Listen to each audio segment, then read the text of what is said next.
திருச்சி கொள்ளிடம் ஆற்றில் கலக்கும் கழிவுநீர் மற்றும் கோழி கழிவுகளால் சலவை தொழிலாளர்கள் வாழ்வாதாரம் பாதிக்கப்படுவதாக குறித்து விவரிக்கிறது இந்த செய்தி தொகுப்பு.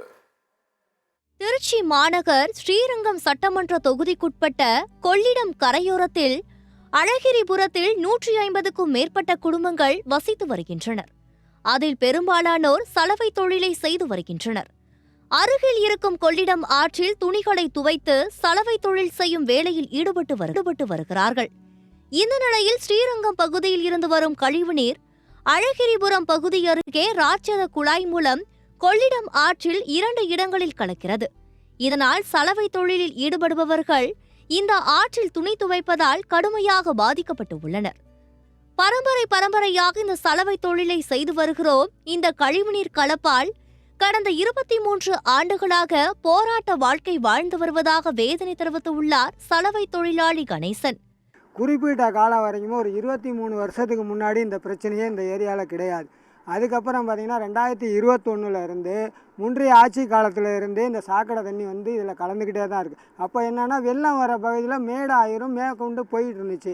அதுக்கப்புறம் அவங்க பார்த்தாங்க குடிநீர் ஒன்று இந்த ஒட்டி திருவரம்பூர் போயிட்டு இருந்ததில் சாக்கடை ஏறுறதுனால அதை ஒரு கோடிக்கணக்கான ரூபா வசூல் பண்ணி போட்டு குழாயை போட்டு கிழக்க வரைக்கும் எங்கள் ஏரியாவை தாண்டி கொண்டு விட்டுக்கிட்டு இருந்தாங்க. 2018 வெள்ளம் வந்தப்போ உடஞ்சதுக்கப்புறம் அதை பழுது பார்க்காம அப்படியே விட்டுட்டாங்க. நீண்ட நாளும் வெள்ளம் வருஷம் வர இதேமாரி பள்ளம் இந்த பகுதி பள்ளம் ஆகிக்கிட்டே இருக்கிறதுனால அந்த சாக்கடை தண்ணியை ரிமூவ் பண்ண மாட்டேங்கிறாங்க. 23 வருஷமாக போராட்ட வாழ்க்கையிலே வாழ்ந்துகிட்டு இருக்கோம். அதை ஆனால் எந்த கவர்மெண்ட் அதை சரி செய்ய மாட்டேங்குது. இதை தமிழக அரசுக்கு உடனே அதை நடவடிக்கை எடுத்து எங்கள் ஏரியாவை தாண்டி கூட கொண்டு விட்டுட்டா கூட எங்களுக்கு போதும். கொள்ளிடம் பாலத்தின் மேல் பகுதியில் இருந்து கோழி கழிவுகளையும் அந்த பகுதியில் கொட்டுவதால் ஒருவிதமான துர்நாற்றமும் வீசுவதாக குற்றச்சாட்டு முன்வைக்கப்படுகிறது. இது குறித்து பலமுறை மாநகராட்சி நிர்வாகத்திடமும் மாவட்ட நிர்வாகத்திடமும் மனு அளித்தும் 6 முறை போராட்டங்கள் நடத்தியும் எவ்வித பலன் இல்லை என வேதனையுடன் கூறுகிறார் சலவை தொழிலாளி அஞ்சலை. துணி துவைக்கவும் எங்களுக்கு சரியாக ஒத்து வர மாட்டேங்குது. நாங்கள் இந்த வேலையை விட்டு வேறு வேலையும் தெரியாது. அதனால நாங்கள் என்ன பண்ணுறதுன்னு தெரில. அவங்கள்ட்டையும் போய் நாங்கள் மனு கொடுத்து எல்லாமே சொல்லிட்டோம், சாக்கடை தண்ணி சரி பண்ணுங்கன்னு. அவங்க அதெல்லாம் முடியாதுன்னு சொல்லலாம், வரேன் போங்கங்கிறாங்க. அப்புறம் மறுக்கா வரவே மாட்டேங்கிறாங்க. என்ன செய்யறதுன்னு ஒன்றும் தெரியல. சாக்கடை தண்ணியை மட்டும் சரி பண்ணி கொடுக்க சொல்லுங்கள். தண்ணீரில் சாக்கடை நீர் கலப்பதால் கை மற்றும் கால்களில் தொற்று ஏற்படுவதாக வேதனை தெரிவித்துள்ளார் சரஸ்வதி. இங்கே சாக்கடை தண்ணி வர்றதுனால இங்கே வரும் காலு கைகள் இந்த மாதிரி அரிப்பு வருது. இந்த மாதிரிலாம் அரிப்பு வருது.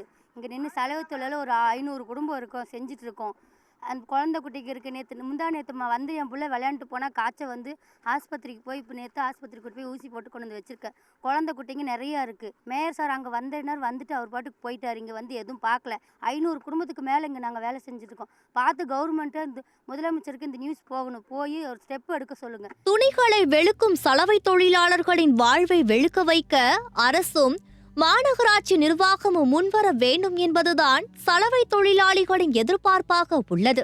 சத்தியம் செய்திகளுக்காக திருச்சி மாவட்ட செய்தியாளர் பிரபாகரனுடன் சத்தியம் தொலைக்காட்சி செய்திக்குழு.